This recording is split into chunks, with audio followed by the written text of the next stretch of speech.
Hello, Red Lions. Me, Henry Keane, and our fellow YouTubers, Jonathan Silicon Curtain and Rick the Ukrainian. Hello, guys. Hello, everyone. Hi there. Hello. So we have 4 topics to discuss.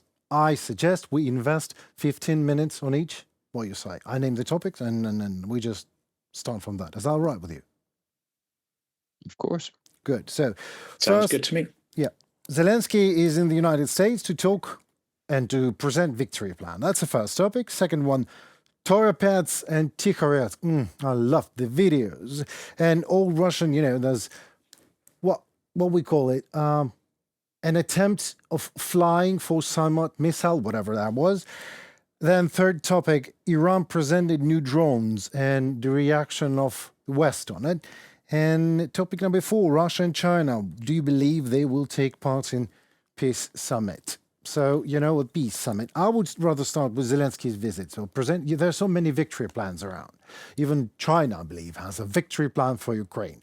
So if we're starting to implement, but most of these plans are actually about land concessions and concessions of sorts.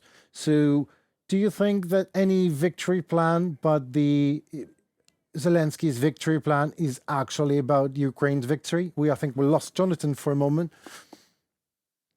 Well, Rick, let's start with you, and hoping that Jonathan will come back. Jonathan's here. Jonathan's here. Yeah, okay. But anyway, as for the peace plans, other than Zelensky, I would not call them victory plans, because for Ukraine, victory will be to at least have all the territories that we have from 1991. And if we sacrifice any of those territories, this is not a victory for us. And that means new war, new invasion in the future, in 5-10 years, whenever Russia is going to be ready to go in again from all directions. Peace plan and the victory plan. But as far as I know, Zelensky actually is going to present exactly victory plan. So what is the difference? To you, what do you think? Rick said there's a big difference between peace plan and victory plan. I agree with that. I couldn't agree more. But maybe Jonathan can answer that question. Maybe. Yes. I mean, I did a video about 2 years ago with a French intellectual called Nicolas Tenzer, and the title of that was "No Peace Without Victory." And I don't think there can be a peace without a return to Ukraine's sovereign borders. That potentially is a minimum, but there are many other conditions for victory, I think. Return of the tens of thousands of kidnapped or abducted children and Ukrainian citizens who've ended up in Russia. There are reparations and the admittance, of course, of Ukraine to international bodies. So not placing restrictions on which bodies and institutions Ukraine can become a part of, I think, is a critical part of any victory. Well, we all agree on that, but that's, it sounds to me like a perfect picture, like utopian or so. So how do we make West actually acting that way? Because, I mean, now I feel like, it is kind of an excruciating hypocrisy. We're literally sitting on weapons that can help us and we're not allowed to use it. That's the example. So how do we make West actually accept our victory or peace plan, whatever that is, but to end the war on Ukrainian terms? Is there a way, or we just sit and wait? I think there's one precondition for that, and that is to do what most Ukrainians are doing, and that's stop, fear Russia. I think one of the biggest challenges at the moment is whether you're in Washington or Berlin, it's a fear of Russian might, even though that's shown to be a paper tiger, fear of Russian collapse, and fear of Russian nuclear terrorism. These are the 3 big fears we have to overcome before the West will start to embrace any concept of a Ukrainian victory, unfortunately. Do you agree, Rick? I agree 100%. And unfortunately, we don't see the absence of that fear or disappearing of it in the West. So that worries us Ukrainians. And to be honest, we are becoming more cynical lately. I can speak for many conscious Ukrainians as I monitor the news here in Ukraine. So we are not hopeful for our partners this year after all that happened lately. Well, it sounds to me and it looks to me, I've been here, you recently, Rick, asked me that question. I'm here for 2.5 years. So I certainly know what happened and I can see the progress. And I believe that Ukraine already crossed all the red lines for the West. Yeah. So maybe it is time to, we've even crossed some Kursk red lines. So, well, I say we because the Ukrainian army did. So maybe really start to thinking about victory. So, meeting with Biden, Harris, and Trump. In this, well, it is really maybe a unique situation where Ukraine have to be ready for almost anything, to be for whatever, whoever is going to win. Rick, who is going to win elections in the United States? Question to you. Yeah, go ahead. That question is too bold. Yeah, I know. Let's do it. Go for it, Rick. That could be both of them, It could be anything. And both. In any case, no, not like two presidents at the same time. Right, well, that would be course. interesting. Any of them, okay. That's not my perfect English, I'm not a native speaker, so I can say things like this one. But if any of them wins, this is not going to be easy for US because the second candidate will definitely proclaim, in my opinion, a winner. They will proclaim them fraud, this election as a fraud or something like that. So that always happens, Yeah, so we don't know what happens, but I will speak for myself. I'm not hopeful for any candidate. We know that there are a lot of speculations about Trump, and basically he right now says that he doesn't want Ukraine to win. His answer to that question during the debates was, I want to for peace to come, for war to stop. Yes, war should stop. That's what he said. Right. Do you want Ukraine to win? I want this war to stop. Millions of people, you remember that, are dying every day. And, that man will probably stop supporting Ukraine. But Kamala Harris probably will continue the policy of the current office of the president, Biden's policy, which is just to give Ukraine enough not to crumble and lose this war immediately. And that's a big problem, and we don't see any bright future for us if any candidate wins. Jonathan, any silicon I'd love to say Rick is wrong. Yeah, I'd love to say Rick is wrong, but he's not. Last week I interviewed someone, lovely gentleman and a veteran who is close to the Harris team. And whereas with his military hat on, he said some sensible things, such as, it makes no military sense to restrict strikes on things like ammunition dumps, air bases, etc. With his political hat on, I got the impression that it's more of the same. There might be a little less caution, a little less fear of Russia and its messaging, but fundamentally, I think Rick is right. There will be no significant change. For as long as it takes will still be the mantra, but for as long as what takes will not be defined, and how long that is going to last will not be defined either. And without those two things being defined, there is no concept of victory. That's why I think it's interesting that Zelensky is presenting a so-called victory plan. My fear is that it may be too bold for the US establishment or politicians in Berlin or even NATO. They may find it a little too scary. A little too scary. Well, I mean, they're already feared of escalations. I mean, they're all trying to appease the monster instead of actually slapping him in the face. But maybe Ukraine should overtake the initiative. We are like that, smoothly sliding to a second question. Toropetsk and Tikhoretsk, maybe we continue to do that. And maybe we continue to, engineer on new weapons like Palyanitsa and things like our own missiles. And maybe we just keep on showing the West that there are no red lines, because these red lines that exist in politicians' heads are actually consist of blood of Ukrainian soldiers, and not only Ukrainian soldiers on the front line. But I really doubt that, I'm saying these words, but nothing is going to change.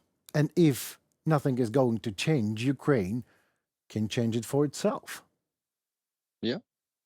And I actually Being- found optimism Yeah. lately in that we still have those restrictions on and not lifted.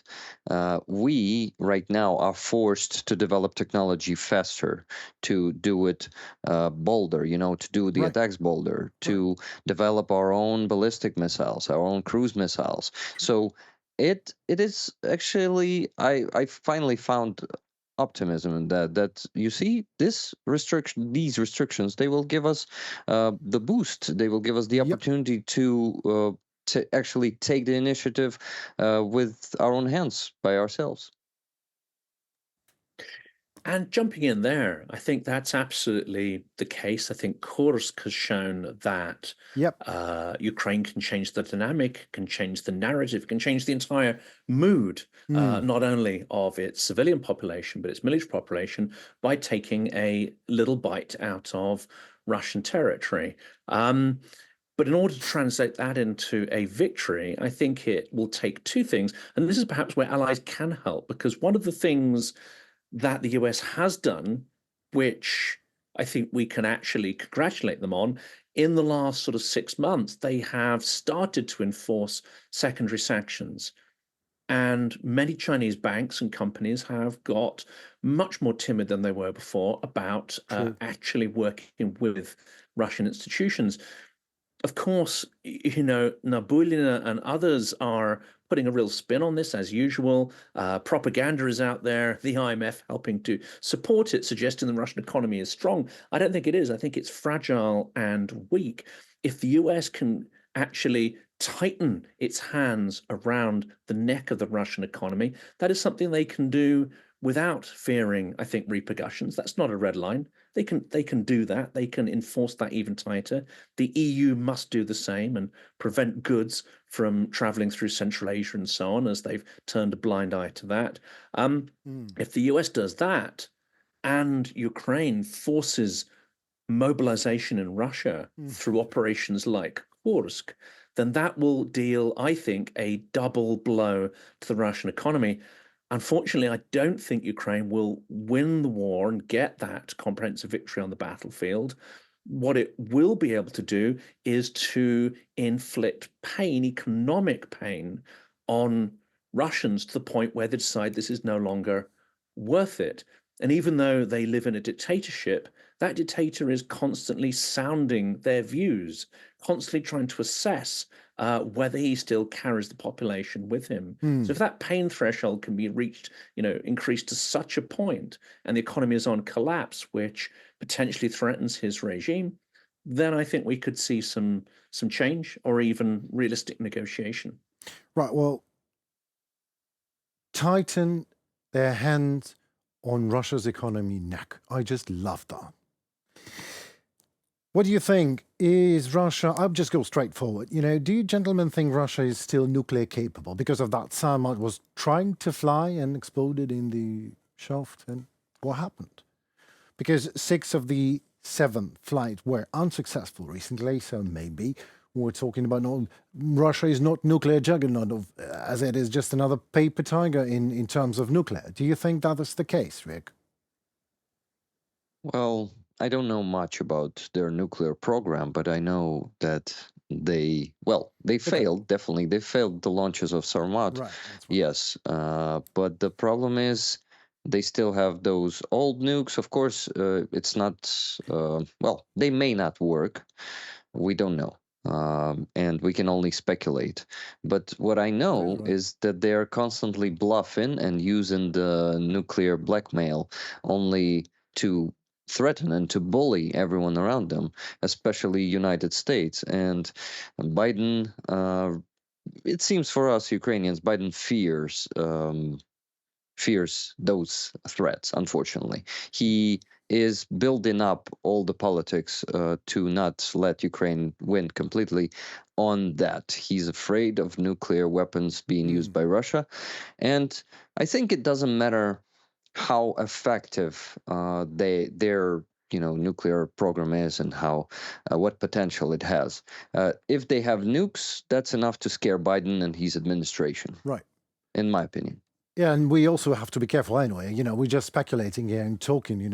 The three gentlemen sitting in the studio and said, "Is Russia nuclear capable? Who cares? They have nukes, and that's enough." But again, a question to you, Jonathan. Biden is fearing Russia's nukes or whatever. Do you think this is some sort of a plan, a political game, or is it really a fear, a superpower? It's a genuine fear. Really? I think it's an absolutely genuine fear. And Right. what you also find is there are many analysts that directly feed into national security policy who are deeply, deeply engaged in Russian narratives. Now, I wouldn't want to call them all assets because I'm sure not all of them are. Many of them may genuinely believe this, but there are many, many voices that are chiming in and helping to sort of form that bubble or that impression Right. in the administration, who I think are deeply impressed by Russia's terroristic messages over the last couple of decades. One name which will be familiar to some of the people watching is Samuel Charap. And if you look at the kind of stuff that is written, it is unfortunately, it buys into the idea of Russia being eternal, invincible, the great bear, and all this kind of stuff. And it's put into intellectual language, it's put into an intellectual framework. But unfortunately, that stuff gets through. They will also have many, I would say, assets embedded within academia and the media. Me and colleagues are constantly trying to sort of unpick who they are and parse their messages and try to deconstruct them to challenge this fear. But unfortunately, there are many of them. There are also many grifters and journalists who just love hyping this stuff up because it helps them to create a name, and it's an intellectual grift, and it's very widespread. On the nuclear stuff, I mean, all it takes is one missile out of 10 to get through, and that is already devastating. So I don't think we can. I think there's speculation about whether those things work or not. Even if some of them drop down onto Russia's own territory, they don't really care too much. Absolutely. But it's devastating enough. I don't know if I should say this here, but the best man at my wedding actually served in the Russian armed forces in Kazakhstan at an airbase where these missiles were in the 1980s. And he told me stories about how they would scrape off the gold and platinum from the circuits and sell it for vodka. We know that kind of stuff. Yeah, I know that I'm kind sure of stuff that still because goes I on. was buying actually non-ferrous scrap for a British company for 4 years from Kazakhstan, and maybe that not that nuclear gold, but anyway, we've bought a lot, so I know it was a mess. It always is a mess. But maybe this is because it's even more dangerous, because you're dealing with if there is no Putin, we're dealing with the bunch of warlords with nukes in their hands, which is. But well, that's the other thing worth mentioning is collapse. I mean, I think even more than nuclear terrorism, I think many people in Washington and Berlin fear a so-called Russian collapse. Whether that is founded or not really depends on your interpretation of Russian history at this point. Well, Rick, do you think if Russia will just fall apart, and do you think that these all warlords in nuclear, do you think this is not these great fears of West are somewhat grounded? Any grounds on that? Absolutely not. And guys, the thing is, in my opinion, right now, Ukrainian goal and Ukrainian vision of our victory is completely opposite of US's vision of of the future that they want. Right. We want Russia to collapse because for us Ukrainians, this is the only way to not be invaded once again, because Russia is still an empire. It consists of 89 oblasts, and almost every oblast could be, is populated by its own people, its own nation. So if Russia collapses, it won't be able to threaten us again and invade Ukraine once again, because it's not just Putin, it's not just their current propaganda. It's been there for centuries, And on the other hand, Biden's administration right now is making friends with Navalny, and Navalny just a few weeks ago openly said that no, like they could speak of no decolonization of Russia, of no collapse of Russian Empire, because why would that should happen? Because those peoples are so close to each other. They're basically one people, those One narratives. nation, She absolutely repeats the imperialistic Putin's narratives. Russian so-called opposition I've heard is, yes, it is obviously it has the same agenda as Putin. So what US currently wants is to preserve that Russian empire, and that's a big problem for us, because I think, unfortunately, coming back to the previous topic, Zelensky's plan, in my opinion, is doomed, unfortunately, because that goal of US, and it will remain the same if Kamala Harris wins. We don't know what will happen if Trump wins, but if Kamala wins, the agenda will stay the same. The plan will stay the same to preserve the Russian Empire, because that decolonized Russia, Russia that will disintegrate, may be too dangerous for US. So US needs to preserve that. By that, there should be no win plan for Ukraine, because if Ukraine wins and restores all the territorial integrity, Russia, with only a small percentage, will remain an empire, because it always depended on invasions and success of, occupation of territories of others. Yeah, yeah. I agree. I can't agree more, actually. I don't see any problem with disintegrated Russia, and a big problem for the United States. It could be a problem for Ukraine again, but it's easy to deal with that kind of Russia than as a sort of a Soviet empire, because Russia is a Soviet empire right now. It's exactly a prolongation of it. Do you agree with that, Jonathan? Then modern Russia is just a Soviet empire with more or less modern Putin driving Mercedes.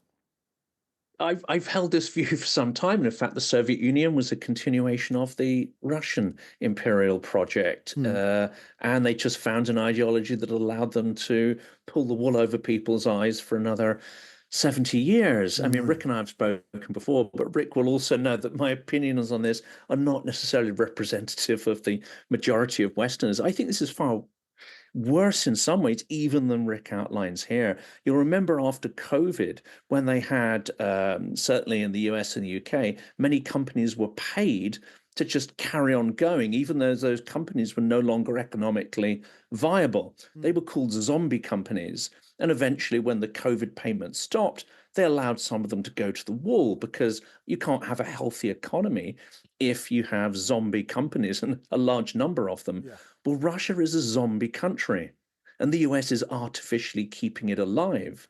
And my argument is you cannot have a healthy international order when you have a country the size of Russia that contains so many entities that could be, loosely fragmented states in their own right. You cannot have a healthy international order with a giant zombie country, which Russia is.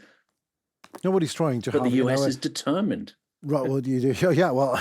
Yeah, I mean, the US is determined to prevent it from collapsing. That's exactly their strategy. I mean. Gentlemen, let's go back in our minds for 3 years ago and listen to those experts who were saying that there's gonna be no war. No way. Putin he's bad but not mad. He will not go. Here we are. So Russia might collapse without any permission or any expert vision of that collapsing or not. It will happen. I believe it will, because someone is citing the Hans the Western hands on the economy, and economies thrown, or for some other reasons, or maybe just a new normal for the Kremlin these days is just, of course, it is not a big oblast. It's okay. All right. Well, what about Moscow Oblast? It's not too far away for Ukrainians anymore, at least. So Ukrainians, what I mean is that Ukrainians slowly, with very hard, they spill blood. Well, that they pay in blood, but they go further in terms of policies, any policies, economically, politically, militarily. Ukraine is going further, Russia is going down. Of course, Russia is enormous country. It will take years, but it is happening. Am I right, or am I just, too patriotic? Well, you're optimistic, I may say, and Right. Okay. I Someone has to actually be. will join you in this. I hear too many stories from the front line, from the tired soldiers who just want sometimes they want for all of this to end, or at least to take a pause, for them to True. prepare to go to get the rest. But I can see that we have the saying here in Ukraine. Probably I don't know if it's international. We say Russia is a colossus on the clay legs. Do you On the say the feet of same? clay. On the feet of clay. Okay. Right. So basically, we did not expect Prigozhin to do the coup, and I still think it was not staged, because it was too realistic, and it may At least happen he's just like desperate. that. Yeah. Well, Oh, well. to stage it, that was way too realistic for him, I would say. Well, you're right. I'm reading. I'm sorry for interrupting you. Yeah. Go No on, problem. please. No problem. I just wanted to say that it may happen at any second, and Russia may indeed fall apart with the blink of an eye. And I don't think that Putin's death may necessarily Yep. cause the Russia fall apart, because it's not just him. There's a whole team behind him, Absolutely. and not just numbers. There are hundreds of thousands of people in their structures, governmental structures, military structures, and most importantly, law enforcement, as they call it. But that's basically a great torture machine that is just torturing both their own citizens, like mostly because just statistically the number of their own citizens is bigger than number of Ukrainian citizens who they captured. Like our soldiers or our civilians, they don't care who to capture. They see a person, and if that person is not following the Russian agenda, then that person should go into prison, and then that huge torture machine, will torture those people. As you maybe know, Henry, I translate and dub into English the interviews with prisoners of war that Zolkin Right. does, and Right. Karpenko. And that torture machine, I watched at least 700 of them, and that torture machine is everywhere in Russia, and the it's just not easy to defeat it. But it will not defeat. It will defend itself even after Putin is gone. That machine will keep living until we break it apart. Well, someone has to. I mean, exactly. I mean, again, I agree, but I'm also, I was recently filming on the very front line. So I've been there. I've been near Borova with the Kharkiv, and we've spent a couple of nights right there in Posadki, and we've testing new Ukrainian drone Vampire, which is working extremely well. Babi God does its job, I can tell you that. And people talk. People are frightened, sometimes not frightened, but really, really wary and tired because they want to go home and they have to, find ways to see their wives for at least 2 weeks, so their wives coming to them. So that much that I can tell. So, but anyway, Ukraine is here. Who would ever expect that 2.5 years ago? Who would ever expect West gave us only 10 F-16s, which is not really enough. No, it's not even a small amount of F-16s. But anyway, some weaponry, with some money, with what we have, I mean Ukraine, I'm sorry, captured the parts of Russian territory. Whoever did that for the last 100 years? Yeah, and just wanted to add to the topic of capturing Russian territory. I think any assault actions, any offensive, can be successful these days by effect of suddenness. Surprise. So surprise, yeah. That's the only way because we've seen that in 2023 when Ukraine tried to do a counteroffensive, talking about that for at least I don't know 8 months everywhere in all the news, and that's become a failure unfortunately. But when we don't speak about it, it becomes successful like Kursk operation, and it's going to be much harder to reach that effect of surprise in the future because Russians see that it happened in Oh, Kursk come on. Oblast. They will You reinforce. Ukrainians, you guys will figure out something new. I trust in you. If that would be not Kursk, maybe you go to Siberia. You know, recently returned from Antarctica. Really, seriously, I was filming. Anything. Yeah, Well, anything that will happen. That I can You're right. guarantee, Comrade Putin. If you're watching Red Lines, something will happen. Expect on Torapets, whatever. All of a sudden, your people smoke in wrong places. After all, Jesus Christ, Jonathan. A question to you. We've been, talking with Rick, but a question to you. Iran presented new drones and West reacts. How exactly? I mean, this is another area of disappointment. In fact, there are so many areas. I mean, you mentioned the Antarctic, but also, Wagner PMC has been taking over huge chunks of, the Sahel, central regions of Africa, raping those countries of resources and minerals to Right. fund its aggression in Russia. And what's happened? I mean, the West has simply departed, let them get on with it. So I don't expect too much when it comes to Iran either, unfortunately. We've ceded control of areas to Russia. We've ceded to their brutality and their willingness to inflict violence. We've sort of flinched away from it. For Russia and for Putin, he, of course, doesn't care how many people he expends. If he feels that we are on the retreat, People. then that is just a red rag to a bull. If we respond to his aggression with words, then that is also that is simply going to fire him into further aggression. So Exactly. I think there's a fundamental misunderstanding of how Putin works and how this axis of intolerance, the states that are supporting Russia's war, work. They're not full allies because, of course, they have their own disputes. They have their own areas of special interest which don't necessarily converge. But we are allowing them to collaborate in more and more areas without putting up any Why? kind of resistance. Why? I don't Is know it where that money? ends, unfortunately. Money, isn't it? Influence, power. It's not just money. I think it's a failure of will. It is a Right. failure of will. It's a failure of leadership.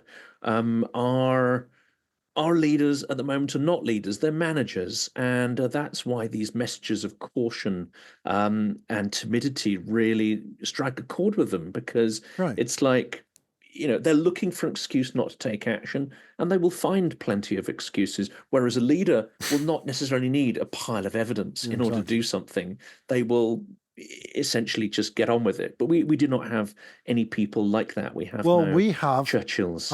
We have in Ukraine. I'm sure Rick can find a couple of nice presidents of the United States in Ukraine. Very decisive. You can. Oh yeah. Yeah. See. Serhiy Sternenko could be a great president of US, guys. He would lead this world to peace and prosperity. Yeah. Well, first we'll have to Jonathan. Can you say Sergei Sternenko? Pronounce his name. Sergei Sternenko. Not bad. Well done. That's a first step, at least. Yeah. Well, right. Okay. So, gentlemen, Russia and China on second peace summit. Do you believe in that? Russia, yes. I think they will agree. Yeah. They you will think agree. that's They it? will So, say we disagree until the last day, and then they'll say, "Oh, we decided to right. send a representative," or Okay. not even comment on that. Just just like they do. Whatever Russia says right now doesn't matter. Russia lies in their every statement and every sentence that comes out of their mouth. But as for China, I'm not sure. I think China will still abstain of that, and. That's my opinion. It's not based on anything. It's just my feeling. All right. Okay. Well, so Russia is a mill of lies, producing it on industrial scale, as my dear friend Cormac Smith says. Um, Jonathan, do you believe that Russia and China will attend second peace summit? Or maybe we should. You know what we can do? We can actually make a peace summit gathered in The Hague. So in case they, are not going, are not falling for what we are offering, we can just leave them in The Hague anyway. So. I mean, that will limit the number of people that Russia can send because anyone with any authority is going to be indicted.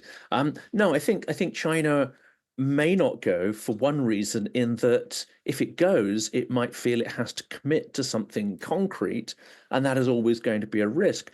Russia will send someone, of course they will, because it's another excuse to rub salt in the wound. They can send one of their clowns who can send subtle messages insulting Ukrainians and insulting Ukrainian victims. And this is a great opportunity for their propaganda machine to create Exactly. the kind of evil that they delight in. And I'll put it simply: if people haven't, if they don't understand in the original, if they right. can't watch the propagandists, Hmm. they don't understand, I think, the mindset, which is vicious, absolutely vicious. And what's the Russian word? Mstительny, vengeful. Vengeful. Right. And you said it in Russian almost perfectly. Of Jonathan, how many languages do you speak? Yeah, only Russian and English. All right. Okay. So, may I disagree with you just a little bit? Because, well, of course, they will try to. Well, I think they're, in some sort of very literal sense, pushed against the wall, and they cannot really, be. This is a peace summit. So if they are there, they would have to somehow at least try to negotiate for some sort of a peace. Is that right? Because all the other things, I'm just not in the agenda, not on the agenda. And what do you do? Who do you send? I'm Lavrov? not sure. I mean, if you see the representative in the UN, they're very good at defecating on international Right. institutions in the full glare of the world's media. They're adept at that. All right, well, we'll see. Anyway, I would love to see Russia on the peace summit and to see what happens. Anyway, would you like Russia to visit it? Do you think that we can at least get ready for that and give them a proper answer? I mean, Ukraine again. Is it for whom that question is? Well, I'm asking it. If God is not going to answer it now, Rick, can you take his place? Okay. Well, Russia just unfortunately has a stronger position in negotiations than Ukraine at the moment. They unfortunately have more success on the battlefield for the last almost a year already. Right. And course cooperation may be a good thing, and maybe only like eye-opening, right, for the world. Let's hope it is, because maybe our partners will open their eyes, but it may be only like this, like just a tiny bit. We will see after this visit of Zelensky in a few weeks if Russian territory will be struck by British and US missiles, also maybe by scalps, the French ones. Then yes, Kursk operation changed something. Then we may say that. You know what my concern is?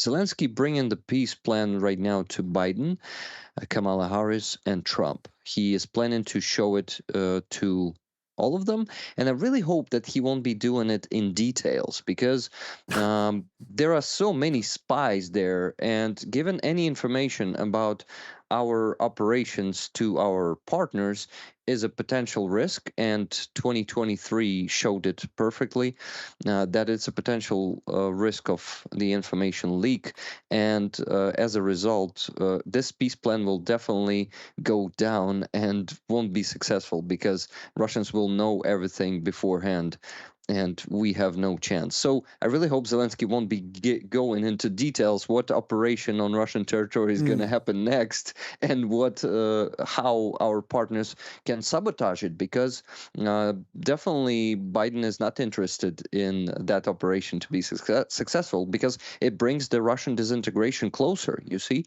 Yeah, I see.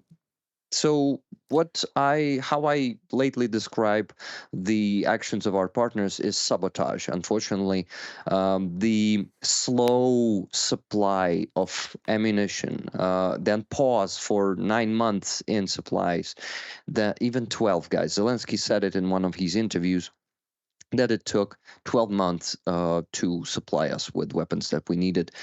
That pause, then all these restrictions, all of this, unfortunately, smells like sabotage because don't um, we don't have the same goal anymore. We Yeah. need for Russia to fall apart. U.S. don't. Yeah, so maybe West does not is not planning for Russia to fail, but who cares?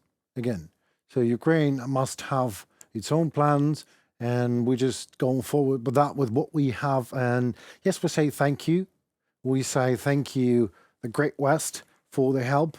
And Jonathan, thank you for joining Redlines. Rick, thank you so very much. Jonathan, Silicon Curtain. Well, by the way, why Silicon Curtain? What is that?